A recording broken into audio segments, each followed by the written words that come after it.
Hola, ¿qué tal, chicos, chicas? En 1940, Alfred Hitchcock, maestro Alfred Hitchcock, dirigió Rebecca. Era su primer largometraje en los Estados Unidos. Era una producción de David O. Selznick, era la primera película que hacían juntos O. Selznick y Hitchcock, con todos los problemas que eso conllevó, porque O. Selznick era un hombre muy controlador y tuvo sus rifirrafes, pero al final sí que logró Hitchcock hacerse suya la película, y porque al final le habían contratado a él para precisamente adaptar la novela homónima de Daphne du Maurier, ¿no? En esa época se adaptaban muchas novelas clásicas. La novela de Daphne du Maurier, Rebecca, tenía un aire a Cumbres borrascosas y buscaba, ¿no?, O. Selznick a un director de la talla que Hitchcock ya era todo un maestro desde el cine mudo, y quería realmente un director al que pudiera controlar, pero Hitchcock era incontrolable. ¿Y qué hizo Hitchcock con Rebecca? Hizo una de sus grandes obras maestras. Y Alfred Hitchcock tenía muchas obras maestras, porque es uno de los mejores directores de la historia del cine en lo que se refiere a poner en escena la película o a contar la película en imágenes, porque muchos directores muy inútiles lo que hacen es simplemente plasmar el guión en imágenes. No, Hitchcock contaba la película con imágenes, y su caligrafía cinematográfica ya era ultramoderna en los años 20 y 30. En Rebecca, Hitchcock demostró que era un absoluto genio del dibujo atmosférico. La película tiene una atmósfera opresiva,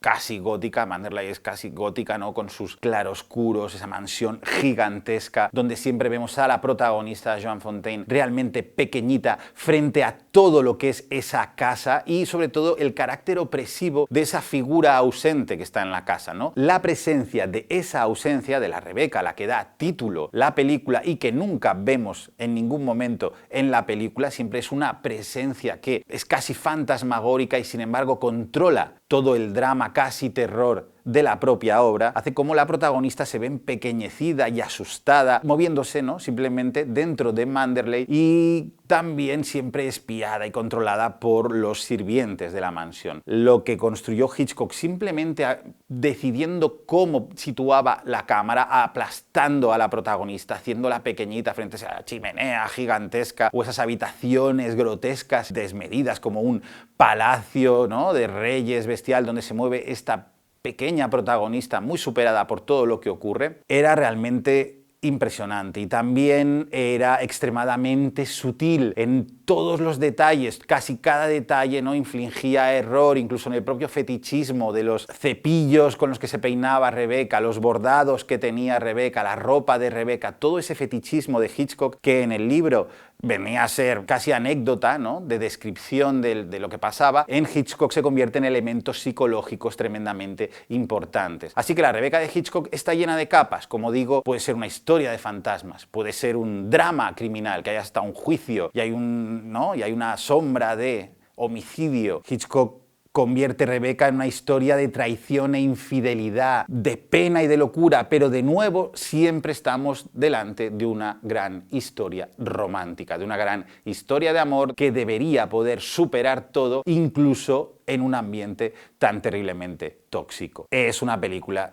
ciertamente impresionante, ganadora del Oscar a Mejor Película en 1940, que se lo quitó a John Ford por Las uvas de la ira. Ford se llevó el del Oscar a Mejor Director. También se lo quitó al Gran Dictador de Charles Chaplin, y se lo quitó a sí mismo Hitchcock, que tenía 2 películas nominadas, que también estaba nominada a Enviado Especial, y ganó Rebecca. Y dices, Alex, ¿qué me estás contando? ¿No? Porque hay un momento que yo, preparando esta crítica de la Rebecca de ahora, la de Netflix, la del año 2020, que ha dirigido Ben Wheatley, dije, madre mía, esta película es espantosa. Voy a hacer una retrocrítica de Rebecca de Hitchcock, que es mucho más interesante. Pero no, vamos a hacer una crítica, aunque ya sabéis que a mí no me gusta mucho cepillarme películas, pero creo que esta película se lo merece, así que vamos a adentrarnos en el Rebecca actual, pero necesitamos entender el Rebecca anterior. Hay muchos Rebeccas, ahora os lo contaré, porque la cuestión es que como cuando una peli no me gusta os cuento muchas cosas, me voy por las ramas, creo que sí que son interesantes, si no, no las diría, pero bueno, también vamos a hacer crítica, pero os voy a contar muchas cosas, no lo vamos a pasar genial como siempre aquí. Venga, vamos con Rebecca 2020.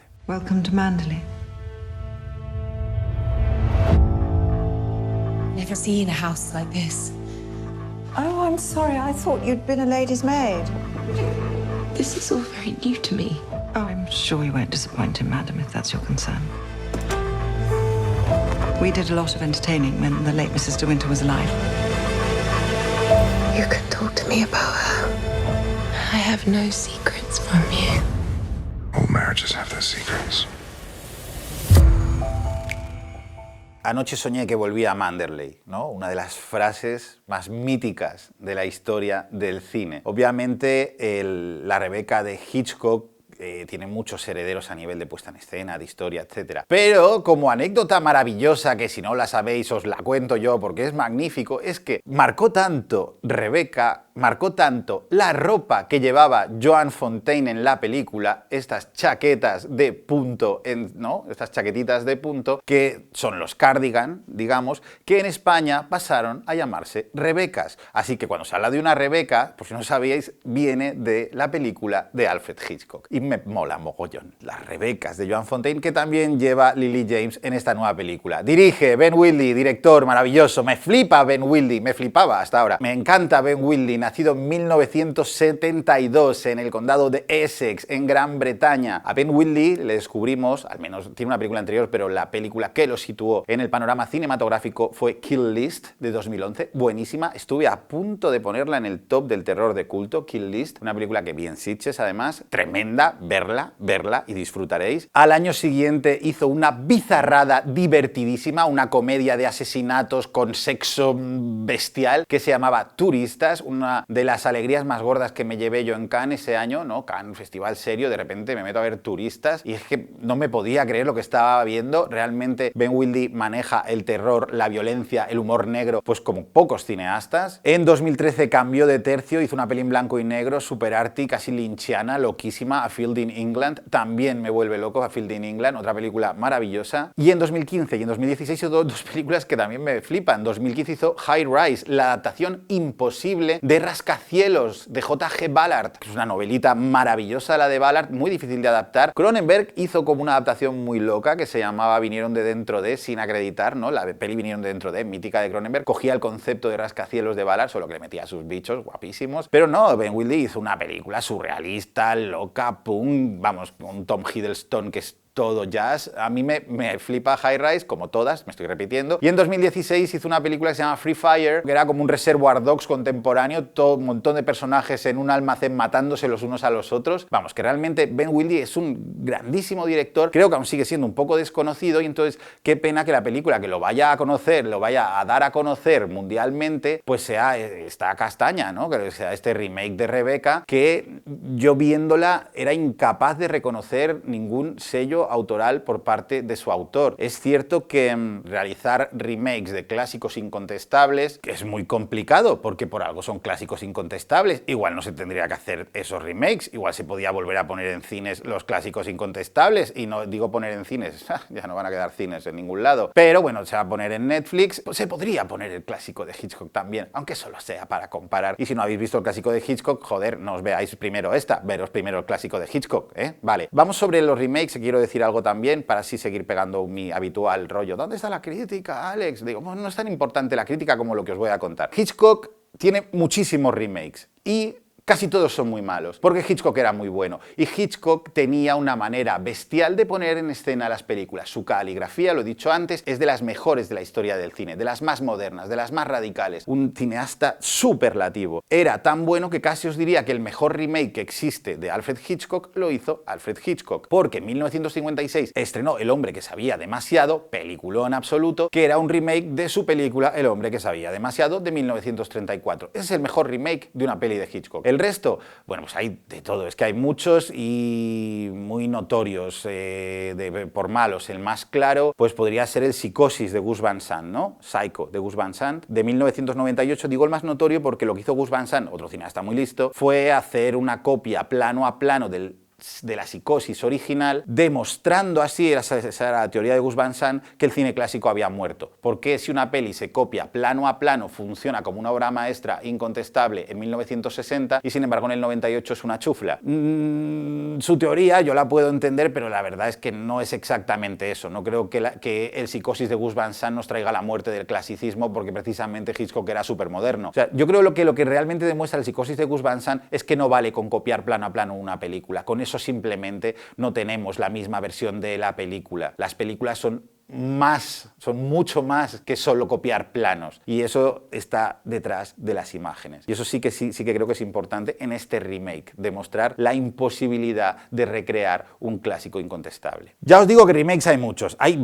vamos, decenas de remakes de Hitchcock, así que no me quiero perder aquí. Sí que os diría, solo porque es una filia incontestable, que probablemente el mejor después de Hitchcock de hacer remakes de sus películas ha sido Brian De Palma, al que muchas veces se le ha puesto el adjetivo de Hitchcockiano, porque él tiene una película como Fascinación, que es un remake encubierto de Vértigo, que es muy buena, y tiene una película como Doble Cuerpo, que es un remake, coge elementos de La Ventana Indiscreta. Es una película bestial, absolutamente bestial, porque Brian De Palma es otro gran cineasta de la imagen, otro que sabe contar las películas en imágenes como su maestro Hitchcock. Rebecca también tuvo sus remakes. En el 62 hay una TV movie con James Mason que no he visto, no puedo opinar, pero en el 97 se hizo una miniserie de 3 horas y pico de duración que era espantosa, Diana Rigg, que ha fallecido hace nada, hacía de Miss Danvers, también estaba irreconocible Diana Rigg en esa película, y era realmente espantosa, era tan espantosa que llegaban a sacar la sombra de Rebecca, la voz de Rebecca, pero por favor, si la gracia de la película es que Rebecca no se vea, no sé, era horrorosa. Entonces, bueno, pues llegamos a este remake de 2020, como digo, dirige Ben Wheatley, pero no se le ve por ningún lado, hay añadidos, no sabría cómo definirlos, así que os los explico. De repente, pues Maxim de Winter, el protagonista, ¿no?, el hombre rico torturado, pues es sonámbulo. Lo que busca un poco la película es convertirla en